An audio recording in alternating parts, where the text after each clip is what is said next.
parce que tu es parmi nous. Tu nous honores de ta présence ce matin. Et nous te disons merci. Nos voix s'élèvent vers toi, Seigneur Jésus. Nous voulons témoigner, déclarer notre joie pour toi, Seigneur Jésus. Sois béni et loué, Seigneur Jésus. Tu nous donnes ta vie, tu nous remplis de toi. Sois glorifié et adoré, Jésus. Maintenant, nous pouvons déclarer que nous vivons. Ce chant dit maintenant je vis.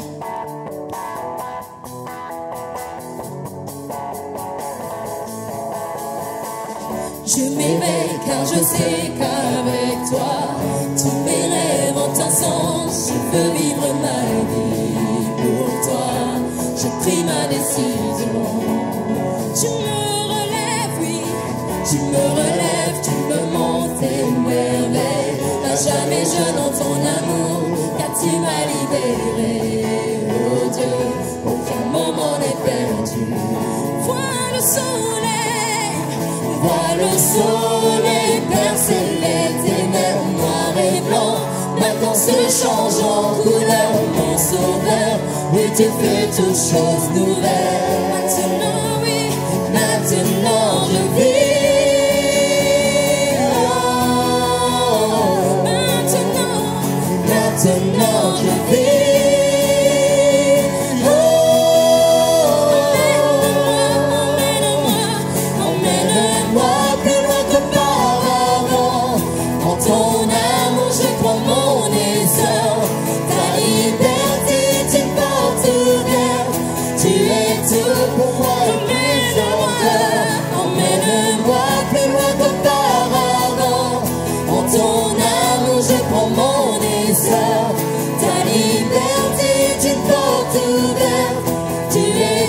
Pour moi et plus encore.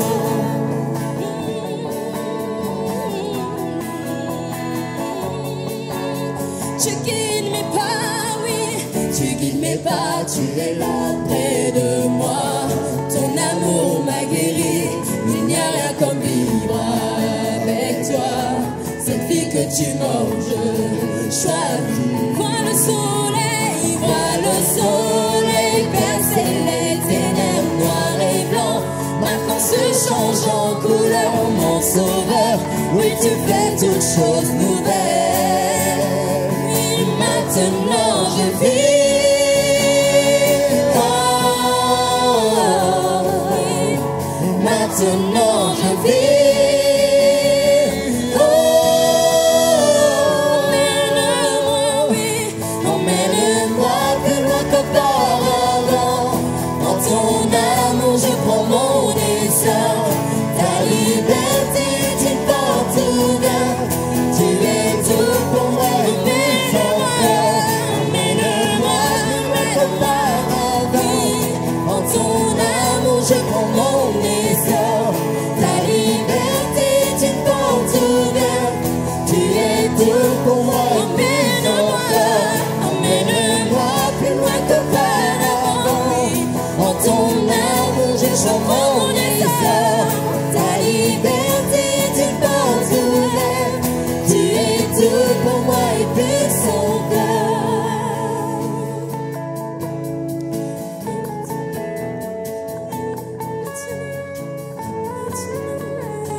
Sois béni, Jésus.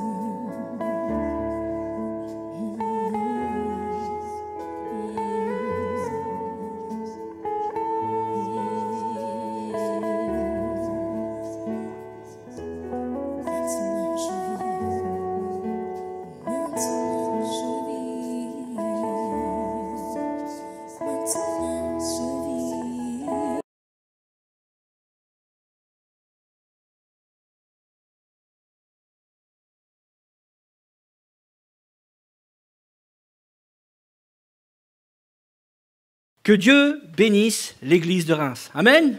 Les chrétiens qui sont ici. Ce matin, je suis parti de bonne heure de chez moi. Je suis parti de bonne heure et ma femme me dit « tu pars déjà ?» J'étais pressé de vous voir, en fait. C'est vrai. Ce matin, je suis parti, j'avais envie de passer du temps avec des gens que j'aime, quoi. Je sais pas vous, mais moi, ce matin, je suis content d'être là. Déjà, il y a Jésus. Alors ça, c'est la priorité numéro 1, la présence de Jésus. Et en plus, j'avais cette joie de me dire « mais c'est bien d'être ici et de ne pas se sentir jugé. Alléluia. » Hein, on ne se sent pas jugé entre nous. Amen. C'est bon d'être là. Moi, je suis content. J'espère que vous aussi. Voilà, je réitère mes bienvenus à ceux qui viennent pour la première fois et nous allons passer à la parole de Dieu. Et on va prier un petit peu, si vous voulez bien, avant. Merci Seigneur pour cette parole. Merci Éternel pour cette parole de Dieu qui nous fortifie, Jésus, qui est la source de vie pour nous rafraîchir dans notre âme, Jésus. Merci de nous donner, Seigneur, l'occasion de pouvoir garder ce qu'il y a à garder dans cette parole et de rejeter ce qui ne vient pas de toi, Jésus. Seigneur, donne à nos âmes l'occasion de trier ce qui vient de toi et de percuter nos âmes dans la parole de Dieu, Jésus. Merci de continuer de nous parler, de nous laisser conduire encore à être enseignables. Que ton nom soit béni, Jésus, pour cette parole qui va nous fortifier. Que ton nom soit béni. Amen. Voilà. Et j'avais pour thème ce matin un sujet qui m'a beaucoup parlé et qui parle, je pense, à beaucoup de monde. Dans ces moments où on a rencontré Jésus et on donne sa vie à Christ, il se passe quelque chose de particulier. C'est que tout doucement, ça devient difficile. Oui, parce que on donne sa vie à Jésus et après on marche pour Christ. Et puis quand on lit la parole de Dieu, quand on prie le Seigneur, il se passe quelque chose, c'est que on réalise qu'on n'est pas tout à fait parfait, hein, un petit peu pas parfait. Et donc ce qui se passe, c'est que notre âme commence à se dire « mais mince, il y a des choses qu'il faut que je change ». Alors après, Dieu nous donne le libre choix de décider de les changer ou de ne pas les changer. Et à partir du moment où on les met devant le trône de Jésus, eh ben lui s'occupe de nous aider à les faire changer. Et là, ça devient un peu compliqué. Parce que dans nos émotions, dans notre manière de marcher avec Jésus, il se passe quelque chose, c'est que selon notre état, il nous est déjà arrivé de penser que nous sommes des mauvais chrétiens. Ça m'est déjà arrivé, alors j'espère que vous aussi, ne me laissez pas tout seul, parce que j'ai l'impression d'être tout seul et déjà avoir pensé ça. Voilà. J'ai déjà arrivé de me dire, mais je ne suis pas un bon chrétien. Alors, j'aimerais qu'on voit ensemble quelques points. Le premier, ce sera, d'où vient l'origine de cette pensée? D'où ça vient, ça? Le fait qu'à un moment donné dans notre vie, on se dise « mais je ne suis pas un bon chrétien ». Alors, et puis on verra, on développera un petit peu, hein, je ne vais pas me tromper. Deuxième point, nous verrons dans quel état intérieur cela nous amène de penser ça. Ce qui se développe en nous et ce que ça va provoquer autour de nous, en nous. D'accord? Le troisième point, ce sera « est-ce que Jésus est avec moi dans ces moments où je me sens comme un mauvais chrétien ?» où je sens que je ne suis pas une bonne personne. Vous savez qu'il y a ce petit truc qui traîne encore là à l'intérieur.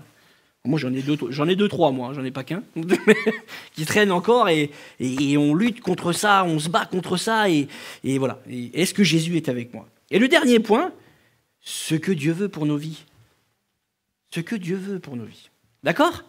Alors on y va? Allez, on se lance. C'est parti. Vous êtes avec moi? Faut être avec Jésus. Voilà, mais on va lire un premier passage ensemble, qui est Éphésiens 5, versets 8 à 17. Je vais mettre un peu d'humour parce qu'elle est un peu sensible, cette prêche, et voilà, j'ai un peu cette... certains appellent ça un problème, moi j'appelle ça une joie, enfin voilà, en tout cas, on va essayer d'amener les choses avec beaucoup de douceur et d'amour, c'est important, parce que c'est ce que Dieu est, douceur et amour. Amen. Éphésiens 5, versets 8 à 17. « Autrefois, vous étiez ténèbres, et maintenant, vous êtes lumière dans le Seigneur. » Amen. Marchez comme des enfants de lumière, car le fruit de la lumière consiste en toutes sortes de bonté, de justice et de vérité. Amen. Examinez, et ça j'aimerais que vous le gardiez dans votre cœur, examinez ce qui est agréable à Dieu, ce qui est agréable au Seigneur, excusez-moi. Et ne prenez point part aux œuvres infructueuses des ténèbres, mais plutôt condamnez-les. Car il est honteux de dire ce qu'ils ont fait en secret. Mais tout ce qui est condamné est manifesté par la lumière, car tout ce qui est manifesté est lumière. Alléluia. C'est pour cela qu'il est dit, réveille-toi, toi qui dors, réveille-toi d'entre les morts, et Christ t'éclairera. Prenez donc garde de vous conduire avec circonspection, non comme des insensés, mais comme des sages. Rachetez le temps, car les jours sont mauvais. C'est pourquoi ne soyez pas inconsidérés, mais comprenez quelle est la volonté du Seigneur. Amen. Voilà. Très vite, quand on donne sa vie à Christ, on est heureux. Parce qu'il n'y a rien de mieux que Jésus. Alors, j'ai testé quelques trucs, d'autres en ont testé. On a des témoignages complets ici de personnes différentes qui sont allées dans des divers domaines, la musique, le développement de soi, je sais pas moi, le sport et la drogue. Il y en a qui ont été dans l'alcool. Alors tout ça, c'est des effets éphémères, hein, parce qu'on a beau boire, hein, mais ce qui s'est passé avant d'avoir bu, c'est-à-dire les problèmes, quand on a fini de boire et qu'on a mal à la tête et qu'on regarde de nouveau notre vie, les problèmes sont toujours là. Hein. Ça s'appelle une émotion.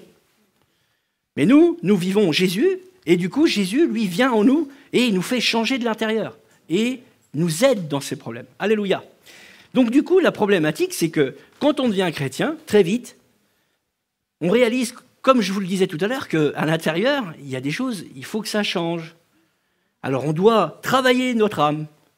On doit, comme dirait notre pasteur, nettoyer notre coupe. Travailler notre coupe. Notre coupe, c'est notre âme. Et effectivement, c'est complexe. C'est complexe parce qu'à l'intérieur, il y a plein de choses. Plein de choses. Ça se bouscule, là. C'est un peu comme à Carrefour quand il y a plein de monde. Plein de monde. Ça se bouscule de partout. On est embêté. On se dit, mince, par où on va? Qu'est-ce qu'on fait? Et ça se bouscule. Ça se bouscule entre ce qui est à Jésus et ce qui n'est pas à Jésus. Et quand on était à l'école du dimanche, Dieu bénisse ceux qui font l'école du dimanche, on faisait un petit cœur sur un carton, un grand cœur comme ça, un grand cœur rouge, pardon, excusez-moi. Puis on mettait une toute petite tache noire, je ne sais pas si vous vous rappelez. Puis on disait, vous voyez, ben, la petite tache noire, là, si tu t'en occupes pas, eh ben, tout le rouge qui est là, elle peut s'étaler sur le rouge. Et c'est ça notre vie au quotidien, c'est de lutter contre ces choses qui nous bousculent, qui nous amènent à culpabiliser, qui nous amènent dans un état d'esprit où nous ne sommes plus comme ça devant Jésus, mais tout le temps comme ça. Ou tout le temps comme ça. C'est ma faute, c'est ma très grande faute. Et là, nous avons besoin du secours de Jésus. Alors pour comprendre ça, je vous invite à travailler ensemble un premier point qui est d'où vient l'origine de cette pensée. Ça vient d'où ça? Eh bien, on va lire un premier passage. On va s'appuyer sur la parole de Dieu et sur le développement de quelques versets. Donc Genèse 2, verset 16, si on peut l'afficher. L'Éternel, Dieu donna cet ordre à l'homme, tu pourras manger de tous les arbres du jardin, mais tu ne mangeras pas de l'arbre de la connaissance du bien et du mal, car le jour où tu en mangeras, tu mourras. À cette époque, il n'existait pas de courant de pensée. Le seul courant de pensée qui existait à l'époque d'Adam et Ève, c'était Dieu. Ah oui, puisqu'Adam et Ève parlaient à Dieu comme je vous parle à vous ce matin. Et ça, c'était quelque chose de surprenant dans comment Dieu amène les choses. Il crée l'homme, il lui parle en direct, et il l'invite tout de suite à prendre garde. Il le prévient. Il lui dit, fais gaffe. Si tu touches aux fruits, tu mourras. Et le résultat, on le connaît. Puisqu'une charmante jeune fille prendra un fruit, elle le mangera. Alors attendez, elle le donnera à son mari, qui le mangera, et c'est bien écrit, et leurs yeux s'ouvrirent. Parce que souvent, on entend, ouais, vous les femmes, c'est à cause de vous. Le péché originel vient du monde féminin. Ah, pas du tout. Le passage est clair. Elle mange, elle le donne à son mari mange, et leurs yeux s'ouvrirent. Et là, tout de suite, ça remet tout le monde au même niveau. Hein, et on se dit tout de suite, en fait, il y a autant de responsabilités chez l'un que chez l'autre. Mais il fallait que cela se passe. Parce que ce qui va être difficile à comprendre, c'est qu'il fallait que Jésus vienne. Il fallait que Jésus donne sa vie. puisque après, on mettra en place, avant que Jésus vienne, le fait de sacrifier.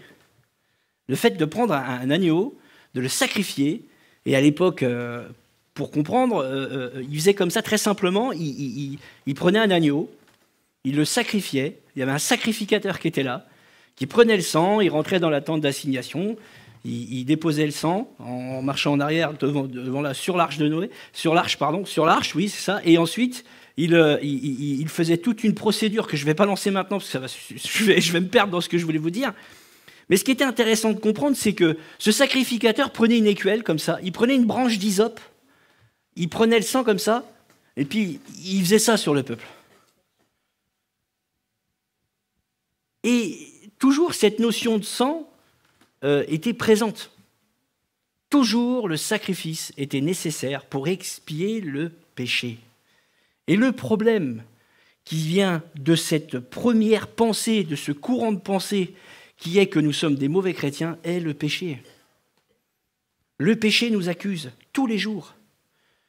Le péché nous a rendus comme des boussoles mal réglées et on a commencé à errer et de droite et de gauche sans avoir Jésus, jusqu'à temps qu'un jour Jésus vienne en nous, on réalise qui est Jésus-Christ et là tout s'éclaire. La vie, pourquoi nous sommes là, ce que nous venons faire ici, pourquoi nous sommes là, quel but ça a, pourquoi un jour il a donné sa vie, c'était pour que je sois sauvé, pour que tu sois sauvé, pour que ta vie soit aujourd'hui justifiée, sanctifiée par lui. Et ensuite, nous marchons, alléluia. Donc, cette première chose, l'origine de cette pensée, de fait que nous sommes des mauvais chrétiens, est parce que le péché subsiste. Maintenant, nous avons Jésus-Christ qui nous pardonne. Et c'est vrai qu'à partir du moment où le péché est en nous, le péché est pardonné parce que Jésus, dans son grand amour, nous pardonne. Mais c'est vrai que derrière le pardon, il y a ce qu'on appelle une notion de changement. Et c'est pour ça que quand on vous invite à marcher avec Jésus-Christ, c'est pas rien tout. D'une fois que nous avons reçu Jésus-Christ, il commence là une marche. Il y a là une marche qui commence, et on dit on marche de nouveauté de vie en nouveauté de vie. Parce que chaque jour suffit sa peine. C'est ce que Jésus-Christ dit. Chaque jour est une étape nouvelle sur le fait que nous avons peut-être réussi à vaincre un péché, un autre péché. Sauf que nous sommes accusés, pas par celui que nous avons vaincu, mais par celui qui reste. Celui pour lequel ce matin peut-être tu t'es présenté devant Jésus. Tu as dit à Jésus, voilà, je te donne, je ne dirai pas quoi, comme ça personne ne se sentira visé, ça, et merci de l'ôter de ma vie. C'est quelque chose qui me gangrène, qui m'embête, c'est comme un boulet au pied qui tous les jours est là, me suit. Et le plus difficile pour un chrétien, c'est le caractère.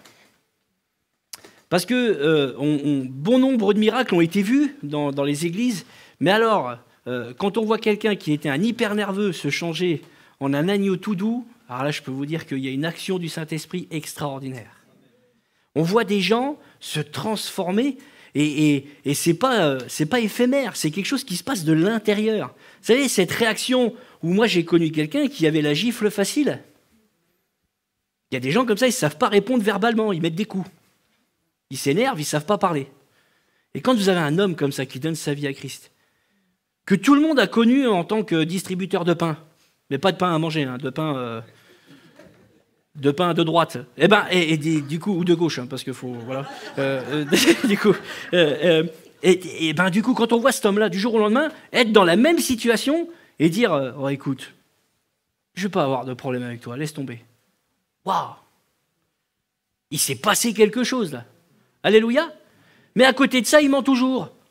Mince. Alors du coup, ça nous accuse. Mais Dieu sait ce qu'il fait avec nous. Dieu sait ce qu'il fait avec chacun d'entre nous.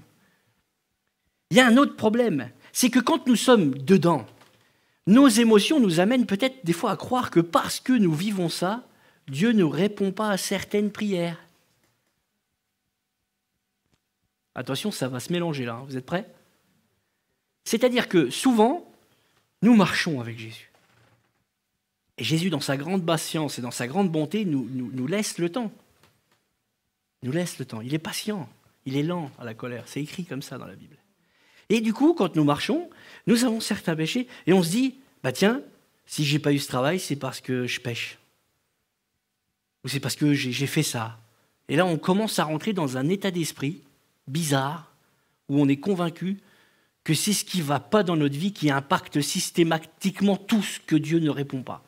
Et on mêle Dieu au péché comme ça, en se disant, mais si j'ai pas eu cet examen, c'est parce que j'ai peut-être pas fait quelque chose comme ci, j'ai peut-être pas fait quelque chose comme ça. Et puis s'il ne s'est pas passé ça dans ma vie, c'est parce que je mens. Puis si c'est passé ça dans ma vie, c'est parce que systématiquement, j'ai pas pris la position de changer ça dans ma vie. Mais Dieu sait tout. Dieu sait quel effort tu fais pour que tu commences à travailler ça. Le problème, c'est que nous sommes dans un état d'esprit et effectivement, nous vivons dans une ambiance où on mêle l'amour terrestre à l'amour de Dieu. Sauf que l'amour de Dieu n'est pas l'amour de ton voisin, même si on tente de montrer le meilleur amour que Dieu a mis en nous aux autres. Alléluia, on le fait, hein, parce qu'on essaye de montrer le maximum de ce que Dieu nous a donné aux autres. Mais ce n'est pas parfait. Seul l'amour de Jésus est parfait. C'est lui qui peut nous faire réaliser que, oui, nous avons besoin de Jésus chaque jour, de lui demander pardon chaque jour pour ce que nous sommes, et de lui demander aussi de changer. Et si nous sommes dans cet état d'esprit, alors déjà les choses vont commencer à être vues différemment. Si nous comprenons que Jésus travaille sur nous, avec nous, pour que nous puissions marcher en nouveauté de vie. Ça, c'est bon pour nos vies, non ? Mais non, nous, on rentre dans un courant de pensée où on va lire qu'une partie du Romain, parce que quand on est dans un état d'esprit qui ne va pas bien, on va lire la Bible comme ça. Je vous invite à la lire quand on n'est pas bien. Parce que moi, des fois, je lis la Bible quand je suis bien et quand je ne suis pas bien. Et souvent, on ressort des morceaux de la Bible qui nous impactent parce qu'on n'est pas bien. On va lire ça, par exemple. Romains 3, verset 9. Quoi donc ? Sommes-nous plus excellents ? Nullement.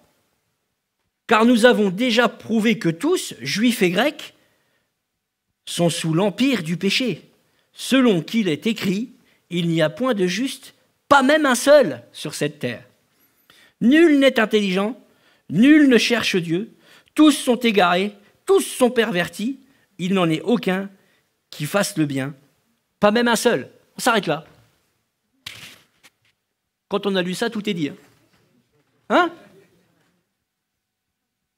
Et puis des fois, quand on va vers quelqu'un parce qu'on est dans cet état où on n'est pas bien, parce que l'origine du péché nous travaille, parce que c'est quelque chose qui nous culpabilise, qui nous fait rentrer dans des états d'esprit qui nous rend mauvais. On va vers des gens, et on ne le sait pas, mais on parle à quelqu'un qui est comme ça aussi. S'il est comme ça aussi, vous pensez qu'il vous répond comment ? Je lui dis en ce moment, j'arrive pas à être délivré de ce mensonge, c'est un truc terrible. Alors je vais te lire un passage biblique, tu vas comprendre. On va prendre Romains 3, verset 9. Tous sont pervertis, t'as compris ? Voilà, merci, bonne journée. Tout est dit, ben voilà. Sauf que moi, à la différence de certains, j'ai compris qui était Jésus. Ce Jésus qui nous a justifiés. Qui nous a justifiés à partir du moment où, dans notre âme, dans notre intérieur, nous décidons de... Déjà, c'est un état d'esprit de ne pas vouloir... C'est un état de cœur, je dirais même, pas que d'esprit, un état de cœur, d'esprit, d'âme, de se dire, oui, c'est difficile, mais Seigneur, je ne veux pas rester là, dedans. Je ne veux pas rester dans ce péché. J'y arrive pas, je ne peux pas, c'est plus fort que moi. Et il y a des domaines cachés. Je parle souvent du mensonge parce que c'est si facile. Un petit truc, touc, c'est lâché comme ça, vite fait, fout. Ça a réglé un problème très vite, ça nous a dédouané de plein de choses, on a menti un petit coup, sauf que devant Dieu, c'est pas recevable. C'est pas recevable et ça nous met dans des états. Moi, j'ai connu, je vais vous dire quelque chose de complexe, j'ai connu la dépression chrétienne dans le péché du mensonge. Je suis arrivé à un état intérieur de mon cœur et de mon âme qui sont devenus tellement complexes dans la culpabilité où j'en suis venu à ne plus jamais prier Dieu tellement je me sentais sale. Et c'est ça le danger de l'origine du péché. Mais la plus belle chose qu'on ait eue sur cette terre, c'est le sacrifice de Jésus. Et c'est à ça qu'il faut s'accrocher, frères et sœurs. C'est à Jésus, qui lui va nous amener une douceur dans notre cœur, à comprendre que malgré qu'on ne soit pas le meilleur des meilleurs monsieur, on puisse venir à Jésus librement, parce qu'il nous aime. C'est faux. Quand quelqu'un te condamne dans ses paroles, c'est pas de Dieu. Quand un frère te dit « c'est compliqué ce que tu vis, Dieu n'aime pas ça, mais moi je t'aime, même avec ton défaut. Et si tu veux, on va prier ensemble. » C'est quand même de différent que de lire Romains comme ça. Vous voyez ce que je veux dire? Est-ce que vous commencez à comprendre le fait de saisir la grâce de Jésus? La grâce du sacrifice de Jésus. Ça nous amène dans un état différent. Après, cet état d'esprit originel nous amène à penser à des choses. Parce que du coup, on a un concept de à quoi dépend ton bonheur? De quoi dépend ton bonheur, excusez-moi? De quoi il dépend? De l'argent? D'une situation familiale? Vous savez, il y a des gens comme ça, ils se battent toute leur vie. Alors, je ne parlerai pas parce que je ne peux pas donner des noms de séries télé qui m'ont fait mourir de rire, mais où vous avez des séries télé comme ça, où il y a des gens qui essayent de montrer une facette de la famille parfaite, vous savez, où la femme fait des muffins avec des petits gâteaux, où les enfants sont droits, ils vont à l'école avec des petites cravates, puis après on nous montre qu'en fait à l'intérieur de la maison, ça reflète pas forcément ce qui se passe quand on voit vous savez, l'extérieur, quand on voit l'image que les gens projettent. Et est-ce que ça c'est important? Est-ce que c'est dans ça que tu recherches de puiser ton bonheur? Est-ce que c'est dans la famille? Est-ce que c'est dans la santé? Certains se réjouissent de ne pas avoir de problème de santé. Peut-être que certains font tout ce qu'il faut. Il existe des hypocondriaques qui passent leur vie à s'assurer de ne pas avoir un poil de problème dans leur santé pour éviter tout problème quel qu'il soit. Ça existe, ça porte un nom. Des gens qui vont faire ce qu'il faut pour s'assurer de jamais être malade, parce que c'est important la santé. D'ailleurs, bonne santé, hein, on dit tout ça. Qu'est-ce qui compte? Les racines du pays dans lequel on est né? Là, je touche un sujet. Je ne suis pas d'origine française à la base, je suis né en France, mais j'ai des racines étrangères, donc je peux me permettre de le dire. Du coup. Puis même si j'étais français, je le dirais. Vous savez pourquoi? Parce qu'à un moment donné, quand on a décidé de donner sa vie à Jésus, notre patrie, elle est céleste. Elle n'est plus terrestre. Alors, les couleurs de cheveux, petit, grand, gros, jaune, violet, turquoise, tout type de courant, de façon de voir les choses, ça n'existe pas aux yeux de Dieu. Ça n'existe pas aux yeux de Dieu. Quand j'étais petit, je voyais Dieu comme un Portugais. Bah oui, parce que j'ai été élevé dans mes racines. Et tous, nous avons tous ce reflet de Jésus comme nous. Et c'est vrai qu'il est comme nous tous. Il est comme nous tous. Parce que lui, il est comme nous, il fait partie de la patrie céleste. Et mon identité aujourd'hui, d'ailleurs, j'aimerais que ça se fasse, mais je pense qu'on ne pourra pas, c'est créer une identité, une pièce d'identité spéciale chrétienne. Nationalité chrétienne. Et un livret de famille, qui est ton père? Jésus. Qui est ton frère? Alors là, par contre, il y aura des feuilles, hein, parce que... parce que là, le peuple de Dieu, il est... Ouh. Est-ce que vous êtes d'accord avec ça? La patrie, elle est céleste pour nous. Elle est plus terrestre. Alors du coup, tu considérez tout ça. Ouais, dans quoi puise-t-on notre bonheur? C'est souvent l'origine de cette pensée est souvent axée par rapport à où nous mettons la priorité dans le bonheur que nous recherchons dans notre vie. Et si nous recherchons en Jésus ce bonheur, tout de suite, ça casse plein d'illusions, plein de choses auxquelles on s'accroche et on croit. Parce que le problème, c'est que tu auras beau avoir une carrière exceptionnelle. Il n'y a pas très longtemps, j'ai croisé quelqu'un qui m'a dit j'ai fait ça. Il est à la retraite. Et je lui dis, alors? Ben, il dit, on m'a oublié. C'est fini. Maintenant, celui qui est intéressant, c'est celui qui est à ma place. Parce qu'il a un intérêt. Vous voyez ce que je veux dire? Alors, je lui dis, c'est intéressant, ça. Il me dit, oh, tu sais. Et puis après, il me parlait de tout ce qu'il regrettait. D'avoir pas assez passé de temps avec ses enfants, de ne pas avoir fait ci, de ne pas avoir fait ça. La vraie problématique, pourquoi je vous amène à parler de ça? Parce que quand on devient chrétien, quand on donne sa vie à Christ, on dit, voilà Jésus, à partir d'aujourd'hui, je te donne ma vie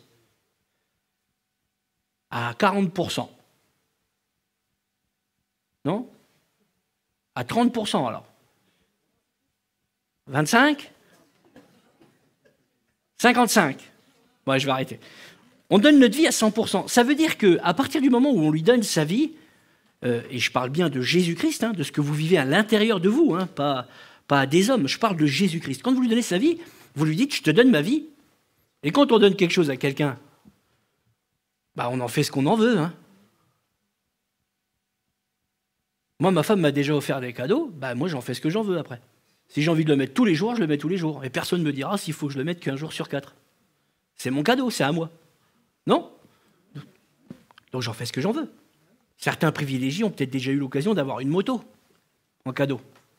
Cette moto, il y en a, et pour les plus aguerris, les vrais motards, ils roulent été, automne, hiver. J'en connais, et puis il y en a d'autres, ils roulent que l'été. Peu importe, ils font ce qu'ils veulent. C'est leur moto, c'est à eux, vous êtes d'accord avec ça? Vous lui avez donné votre vie à Jésus ou pas? Donc il en fait ce qu'il en veut. Ouais, parce que vous voulez. Ah! Et ça devient compliqué. Ça devient compliqué parce que c'est tellement terre à terre ce que je viens de dire que ça nous impacte vite. Parce que oui, si on a donné quelque chose à quelqu'un, il en fait ce qu'il en veut. Et des fois, ma femme, elle m'a offert un beau joli manteau. Et elle me dit, mais le bien, tu portes ça comme un sac. C'est des fois, je le fais comme ça. Je dis, non, c'est mon manteau, je le mettrai comme je veux. Non, si je veux le mettre comme ça, je le mettrai comme ça. Je le mettrai comme ça. On rigolait avec les frères, là, parce qu'on avait le conseil d'église il n'y a pas longtemps. Et notre pasteur a mis son manteau, il l'a fermé qu'à un quart, comme ça. Et ça a choqué Lucas.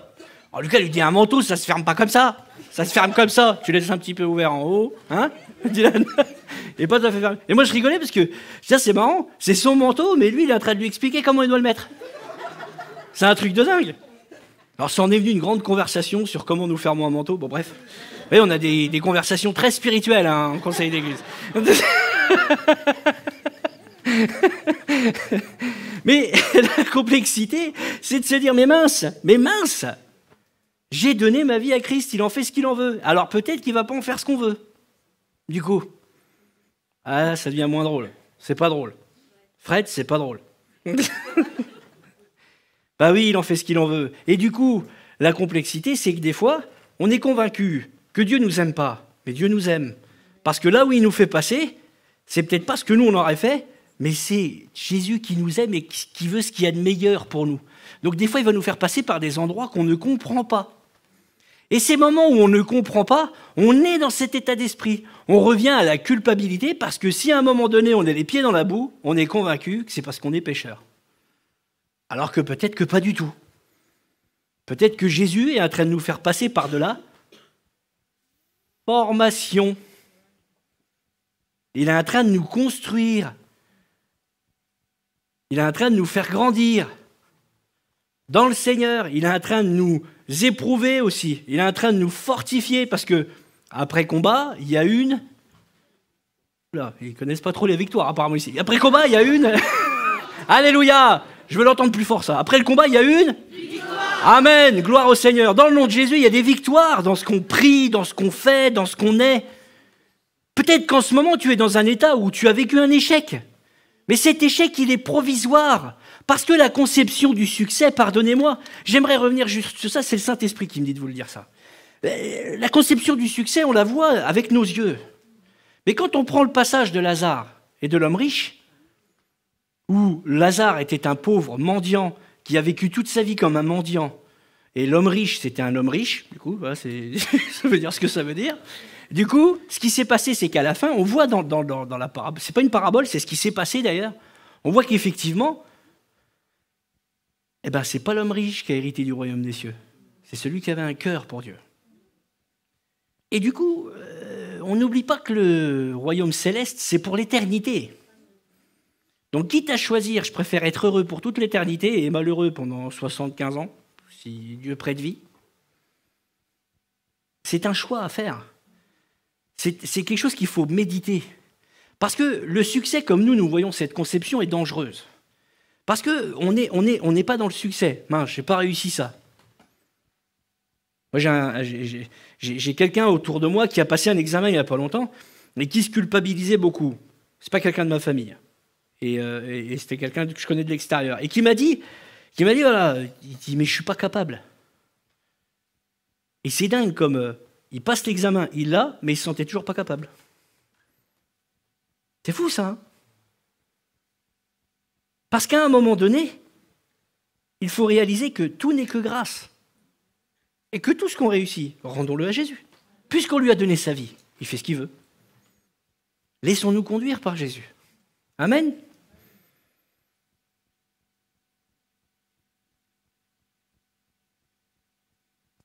L'état intérieur de chaque chrétien, quand on est dans cette pensée, nous amène, je vous ai parlé tout à l'heure d'un sujet sensible qui est la dépression. J'aimerais en parler juste un petit peu, et j'aimerais vous dire que la dépression chrétienne existe. Certains d'entre nous disent « Oh, toi, t'as Jésus et t'es dépressif. » C'est possible, ça. D'être chrétien puis d'être pas content, d'être pas bien. Bah oui. Ah oui. Je vous demande pardon pour tous les gens qui vous montrent une fausse image de ce qu'est un chrétien.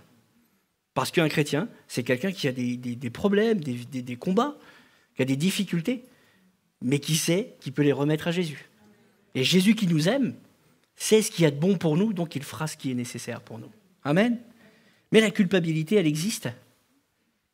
La culpabilité spirituelle est une maladie de l'âme. Et la maladie de l'âme, il n'y a que le docteur Jésus qui peut la guérir. C'est là surtout qu'il faut appeler à l'aide et surtout demander, ne pas hésiter à demander autour de nous qu'on prie pour nous, quand on est dans cet état. Un chrétien peut-il souffrir? Oui, à l'intérieur, il peut souffrir. Il faut accepter cet état, c'est la première condition pour réussir à gagner la victoire sur cette étape. C'est d'accepter notre état, qu'on n'est pas bien, qu'en ce moment on ne va pas bien, qu'en ce moment ça ne va pas, ça se bouscule dedans, qu'on souffre. Et ce qui va se passer, c'est qu'il faut ensuite demander de l'aide. Et des choses peuvent nous amener à rentrer dans une dépression spirituelle comme ça peut venir des autres. La dépression, ça peut venir des autres, parce qu'on attend beaucoup de nous. Un enfant qui a des parents qui le regardent chrétiens et qui attendent absolument que son garçon soit le meilleur, je sais pas moi, dans le sport, à l'église, à l'école. Il y a toutes ces attentes des gens autour de nous qui peuvent nous oppresser.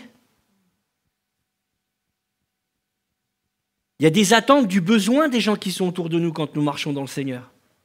Comme nous sommes chrétiens et que nous aimons les autres, on s'occupe un peu des autres et tout le temps on nous sollicite, on nous sollicite, on nous sollicite.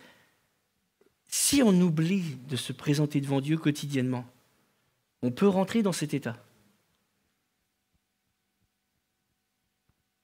Le pasteur peut nous en demander. On peut avoir ce sentiment que le pasteur nous en demande beaucoup. On peut avoir ce sentiment que nos amis, nos frères, l'Église, les gens à l'extérieur, tout le monde nous en demande beaucoup et ça nous oppresse. Ça peut nous faire rentrer dans un état d'esprit où c'est dangereux. La dépression spirituelle peut venir de soi-même aussi, de nous-mêmes, dans une recherche de direction pour notre vie. Et là, je voudrais parler pas que aux anciens, mais aussi aux jeunes et à certaines personnes qui... je peux parler aux anciens aussi. Je vais vous expliquer. Il y a des domaines de notre vie qui sont des domaines particuliers. Moi, je viens de passer la quarantaine, par exemple. J'ai eu beaucoup de mal, et ma femme peut en témoigner, de passer de très jeune à moins jeune. Beaucoup de mal. J'en rigole aujourd'hui, et jusqu'à pas vouloir fêter mon anniversaire. Vous avez ici des jeunes qui sont perdus parce qu'ils sont dans des directions professionnelles. On les regarde en leur disant « Bah alors, tu veux faire quoi plus tard ?» Et eux, ils sont obligés de dire un truc, je sais pas. Ils sont obligés de répondre. Parce que avant, on disait à quelqu'un « Tu veux faire quoi ?»« Moi, je veux être plombier, moi, je veux être pompier, moi, je veux... » Voilà, tout le monde savait ce qu'il voulait faire. Et là, on est dans une ère maintenant où c'est vrai que plus je regarde les jeunes et je leur dis « Tu veux faire quoi plus tard ?»« Je sais pas. Je vais prendre un truc général. Et puis, à partir du moment où il y a une voie de garage, je prendrai à droite et puis je ferai, je sais pas, un truc. » Voilà. C'est vrai que quand on parle aux jeunes, on est étonné. Et le fait de leur poser la question, ça leur met une pression des fois. Ça leur met une pression. Vous voulez une autre pression compliquée ? Quand on a fait toute sa carrière professionnelle, et Dieu bénisse ceux qui ont tenu 45 ans de travail, et que le jour vient, ce jour tant entendu, où nous tombons en retraite. Hein ? Il a été attendu, hein. Il a été cotisé, il a été calculé, recalculé, etc. Et il se passe un truc de dingue, on se dit, mais je vais faire quoi maintenant ? Je vais faire quoi maintenant ?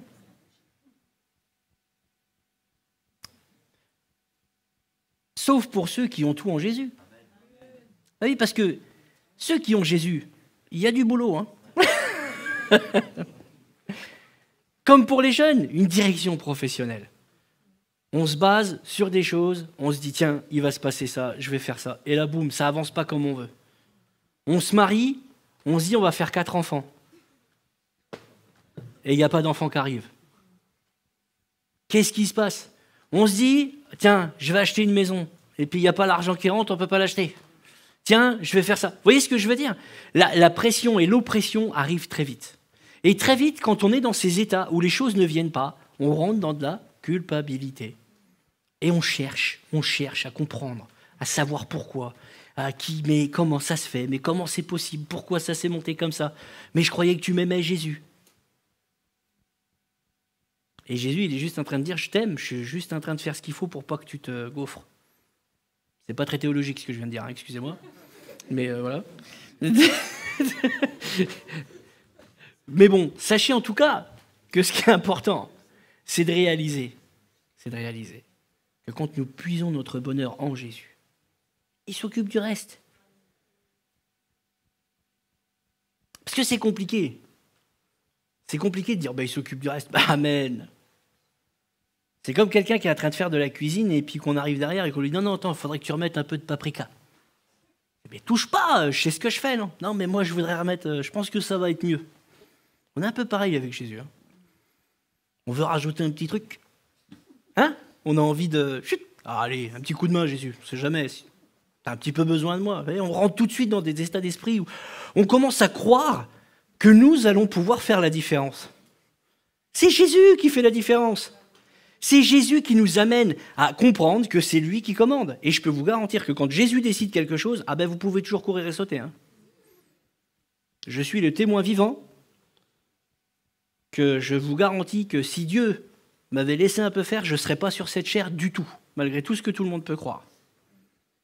Je serais dans une voiture très loin, en train de faire du pilotage, en train de m'amuser, je serais en train de faire plein de choses, mais que Dieu soit béni, il décide de faire ce qu'il veut, avec qui il veut, comme il veut. Laissons-nous conduire, frères et sœurs. Laissons-nous conduire dans un courant de pensée Jésus-Christ. Laissons-nous gagner par lui. Et le troisième point, c'est est-ce que Jésus est avec moi dans ces moments ? Et l'apôtre Paul a écrit quelque chose aux Éphésiens qui m'intéresse beaucoup, j'aimerais qu'on le lise ensemble, qui intéresse, qui nous permet de voir les choses autrement. Est-ce que Jésus est avec nous ? Vous le pensez qu'il est avec nous ou pas dans ces moments ? Parce que, à partir du moment, Jésus s'en va et il dit aux disciples, « Je serai avec vous tous les jours, jusqu'à la fin. » Et il va revenir. Et donc, quand il nous dit ça, ça rassure, non ? Même dans les moments de difficulté, il est avec nous tous les jours. Tous les jours. Oui, il y a ce sentiment d'abandon qui arrive. C'est difficile de vivre ce sentiment. On a l'impression que, on croit que. Mais Jésus est là. Éphésiens 1, verset 25. Il dit une chose et est-ce que vous m'autorisez à vous le lire comme si je vous parlais à vous? Vous me l'autorisez? Alors je vais le lire comme si je vous parlais à vous. C'est pourquoi moi aussi, ayant entendu parler de votre foi au Seigneur Jésus et de votre charité pour tous les saints, je ne cesse de rendre grâce pour vous, faisant mention de vous dans mes prières, afin que le Dieu de notre Seigneur Jésus-Christ, le Père de gloire, vous donne un esprit de sagesse et de révélation dans sa connaissance, et qu'il illumine les yeux de votre cœur, pour que vous sachiez quelle est l'espérance qui s'attache à son appel, quelle est la richesse de la gloire de l'héritage qu'il réserve aux saints, c'est-à-dire vous, frères et sœurs, et quelle envers vous, non, et quelle est envers vous, pardon, excusez-moi, je vais y arriver, et quelle est envers nous, qui croyons l'infinie grandeur de sa puissance, se manifeste avec efficacité par la vertu de sa force. Amen. Jésus est avec nous tous les jours. Jésus entend parler tous les jours de votre foi. Jésus entend parler tous les jours, quand vous prononcez le nom de Jésus, ça résonne dans le ciel. Quand vous faites quelque chose pour Jésus, ça résonne dans le ciel. À partir du moment où vous avez donné votre vie à Jésus-Christ, votre nom est écrit dans le livre de vie. Vous avez été sauvés par grâce. Et ça, c'est le plus important. Écoutez bien, c'est à l'âge de 32 ans, j'étais marié, je suis le Seigneur depuis des années, que j'ai compris que j'étais définitivement écrit dans le livre de vie. Je parlais à Jésus et j'ai arrêté d'être dans des états. Et je vous invite à ça, à réaliser que vous êtes choisi par Dieu. Vous avez été vu par Jésus. Et ça, c'est important de le réaliser. J'aimerais vous amener à voir le 4e point. On est bien là. Ce que Dieu veut pour nos vies. Je vous invite déjà à garder espoir en Jésus. Parce que tout vient de lui. Tout vient de Dieu. Le premier verset que j'aimerais qu'on lise ensemble, c'est Romains 3, verset 23. Car tous sont péchés et sont privés de la gloire de Dieu. Et ils sont gratuitement, c'est gratuit, c'est cadeau, c'est pour vous, justifiés par sa grâce, par le moyen de la rédemption qui est en Jésus-Christ. C'est ce verset-là qui doit résonner dans nos cœurs. Dans les moments où nous avons le sentiment d'être un mauvais chrétien, ça doit retentir comme des cloches. Ça doit sonner, ça doit nous travailler, ça doit nous remplir de joie. Parce que nous savons que nous sommes justifiés par Jésus. Chaque jour, Dieu nous aime et nous conduit. Romains 12, verset 1. « Je vous exhorte donc, frères, par la compassion de Dieu, à offrir vos corps comme un sacrifice vivant, saint, agréable à Dieu, ce qui sera, de votre part, un culte raisonnable. Ne vous conformez pas au siècle présent, mais soyez transformés par le renouvellement de l'intelligence, afin que vous discerniez quelle est la volonté de Dieu, ce qui est bon et agréable et parfait. »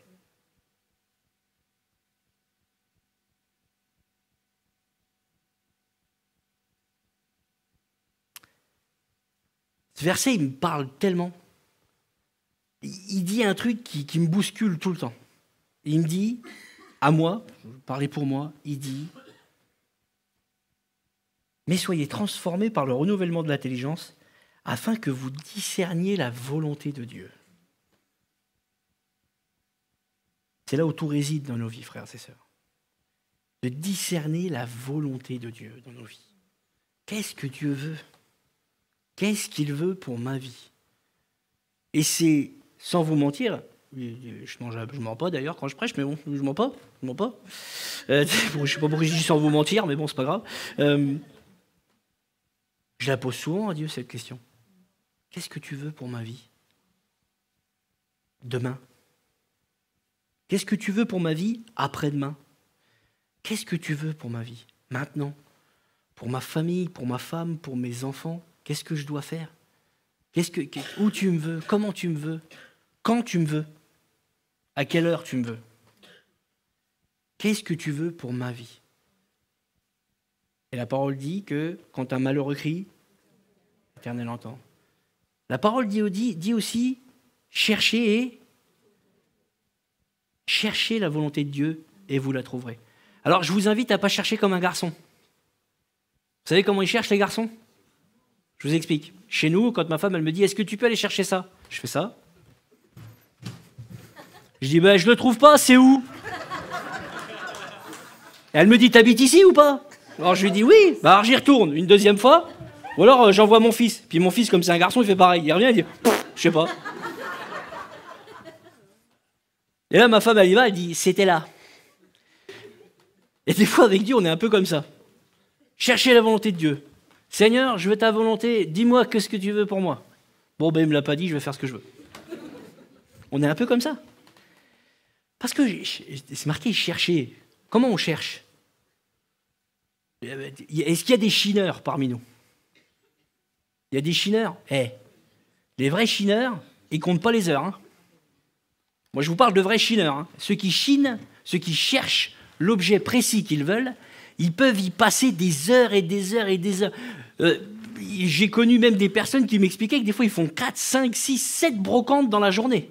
Parce qu'ils veulent l'objet, celui-là. Précis, exactement. Ils cherchent quelque chose de bien précis. Et chercher, c'est prendre du temps. Chercher la volonté de Dieu, c'est se poser. C'est pas courir, c'est prendre le temps de fouiller, de bousculer, de déplacer les meubles.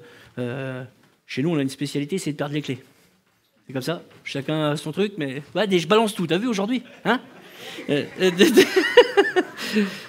Alors, cette semaine, c'était la guerre à où sont mes clés. Alors on cherche, on fouille, on bouscule. Et puis on se dit des choses aussi. Hein. On se dit, si, c'est toi qui les as prises. Et on dit à Dieu quand on cherche, mais si, c'est toi qui me dis, qui devrais me dire c'est quoi ta volonté. Mais tu me le dis pas. J'arrête de chercher. On est comme ça. Alors après, on trouve des prétextes et tout. Puis d'un coup d'un seul, on réalise que quelqu'un, on ne sait pas qui, avait mis les clés au-dessus du frigo, au milieu, le grand frigo. Après, on se pose la question, mais comment c'est possible que ces clés, quelqu'un ait pu aller les mettre là-bas? Bon, c'est pas ce qui s'est passé, hein, mais je plaisante là. Mais ce qui est intéressant de se dire, mais à partir du moment où on commence à trouver la volonté de Dieu, et on se dit, mais attends, tu me dis qu'il faut aller là, là, là? Oula, t'es sûr, Dieu? T'es sûr qu'il faut aller chercher ça là, là? Oui? Ah bon, bon. Bon, ben, je vais peut-être arrêter de chercher maintenant, du coup. Parce que ça m'intéresse moins, ou je plaisante. Hein. Mais cherchez et vous trouverez. Est-ce qu'on a décidé de se donner du temps pour chercher la volonté de Dieu ou pas? Est-ce qu'on décide de se laisser du temps, de s'accorder du temps pour comprendre aussi? Une fois que Dieu nous donne sa volonté, de la comprendre, de l'ingurgiter et ensuite de pouvoir l'appliquer dans nos vies. C'est pour ça que souvent... j'aime cette expression qui dit, et je l'utilise beaucoup, il y en a qui veulent courir avant de savoir marcher. Et c'est dommage, parce qu'on perd du temps, on perd de la qualité dans ce qu'on fait. Parce qu'on veut aller vite, trop vite, très vite, très vite, très vite. Et c'est dommage, parce que la volonté de Dieu, plus on veut aller vite avec Dieu, plus il va nous dire, tu sais quoi? Tu vas patienter, ça ne te fera pas de mal. Mais Dieu nous aime. Dieu sait ce qu'il y a de bon pour nous. Alléluia. Alors en conclusion, j'aimerais lire des versets avec vous. Parce que plus que moi, je crois que la parole de Dieu parle mieux que moi. Amen. Jacques 1, verset 2. Et ça, un petit verset qui nous fait du bien aussi pour nous recentrer sur le fait que nous ne sommes pas des mauvais chrétiens. Nous sommes aimés de Jésus et Jésus attend de nous cet effort. Cet effort d'aller vers lui, cet effort de le prier, même si on a le sentiment que ça ne va pas. Dieu nous aime. Amen. Jacques 1, verset 2. « Mes frères, regardez comme un sujet de joie complète les différentes épreuves auxquelles vous pouvez être exposés. » Amen. Voyez comme un sujet de joie. Alléluia.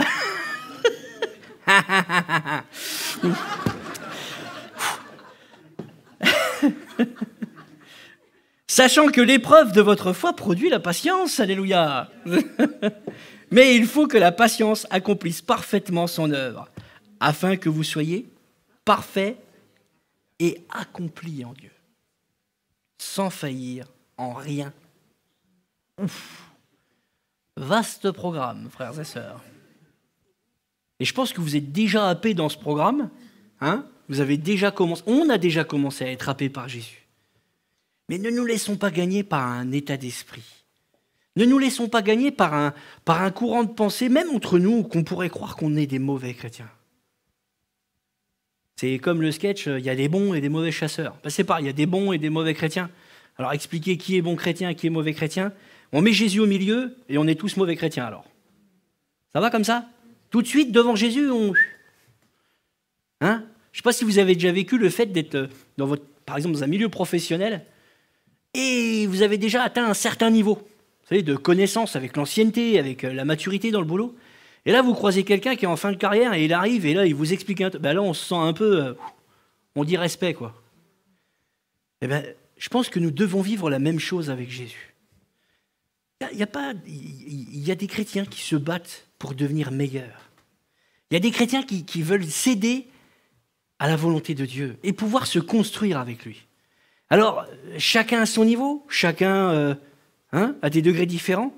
Et ce qui est intéressant dans l'Église, c'est que nous avons tout type de personnes, tout type de niveau, tout type d'âge. Et c'est marrant parce que le niveau ne va pas avec l'âge. Vous savez, l'œuvre de Dieu, elle est tellement extraordinaire qu'on ne comprend rien des fois. Pourquoi un gamin de 15 ans, il va avoir Dieu va lui mettre sur sa vie le don de guérison, alors que quelqu'un qui a été prédicateur, chrétien, pasteur, le grand pasteur devant l'Éternel qui prêche comme le plus grand prédicateur qu'il y ait eu, et puis lui, quand il prie pour les gens, il n'y a pas de miracle. Peut-être parce que Dieu ne l'a pas appelé à ça, mais Dieu appelle tout le monde à prier pour les autres. Après, c'est Dieu qui décide. Parce que chacun est appelé à une chose excellente par Jésus dans la volonté qu'il a pour votre vie.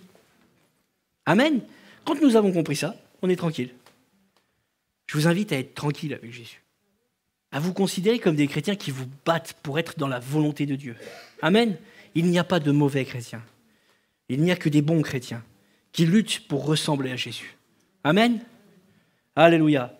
Alors j'aimerais vous relire le passage que j'ai lu au début, mais j'aimerais prendre que 2 ou 3 versets qui dit « Autrefois vous étiez ténèbres, et maintenant vous êtes lumière du Seigneur. » Vous êtes lumière du Seigneur.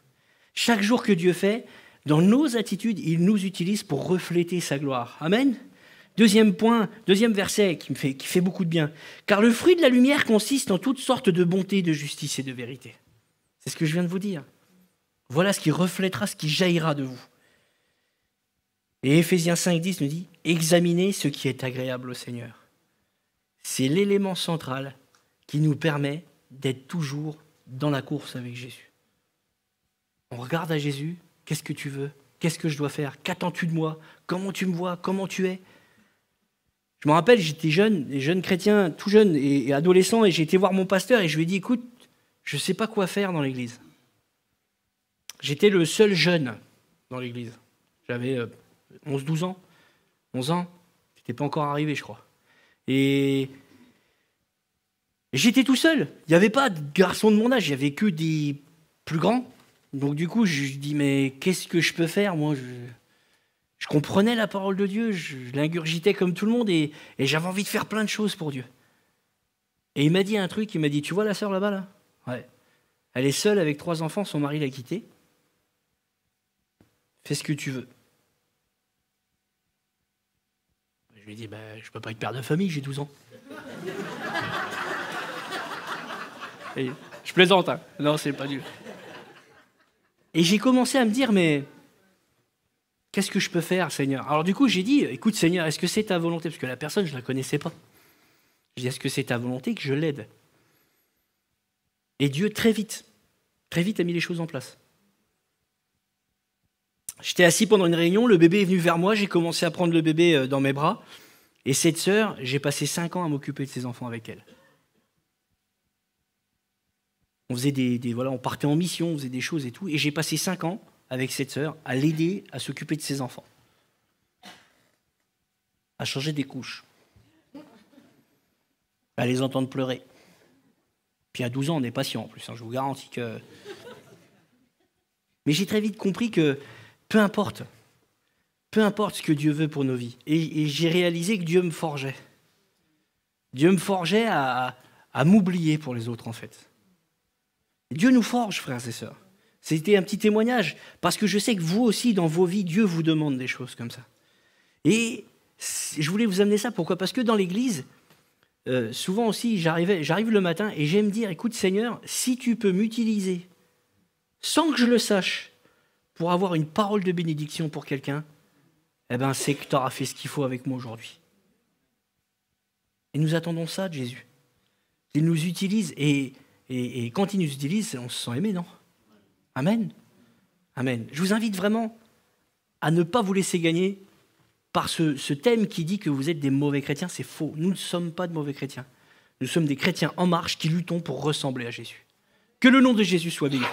Je vais inviter le groupe de louanges et si vous voulez bien, on va prier. Vous êtes d'accord avec ça? On va prier Jésus. Merci Éternel. Merci Éternel parce que nous voulons croire, Seigneur, que tu nous aides à être des chrétiens meilleurs, Jésus. C'est vrai que pour nous, dans notre conception, souvent nous nous accusons, Seigneur. Nous croyons et nous regardons les choses avec beaucoup de noirceur, avec beaucoup de complexe parce que nous réalisons que nous ne sommes pas parfaits. Mais nous devons réaliser que nous sommes justifiés par Jésus-Christ. Nous devons réaliser, Seigneur, que nous sommes des chrétiens qui marchons pour vivre de nouvelles vies en nouvelle vie et de réaliser que par Jésus, tout est possible. Nous voulons continuer, Seigneur, dans notre marche, de toujours chercher ta volonté pour la vie de chacun. Seigneur, je voudrais te remettre tous les frères et sœurs qui sont ici ce matin. Que chacun, dans sa marche, puisse réaliser la volonté que tu as pour lui, de pouvoir agir dans sa vie. Seigneur, aide-les, chacun d'entre eux, à pouvoir cerner ce que tu attends, quelle est ta volonté, comment tu veux les choses, quand tu veux les choses, à quel moment. Donne des visions, donne des songes, Seigneur Jésus, donne des paroles qui pourront peut-être venir confirmer cette volonté de Dieu. Seigneur, parle-nous, Éternel. Conduis-nous, Jésus, comme tu l'as fait jusqu'à maintenant. Réalisons chaque jour que nous nous battons pour être Jésus-Christ incarné. Merci, Éternel. Gloire au Seigneur Jésus. Amen. Amen. Gloire au Seigneur. Soyez bénis.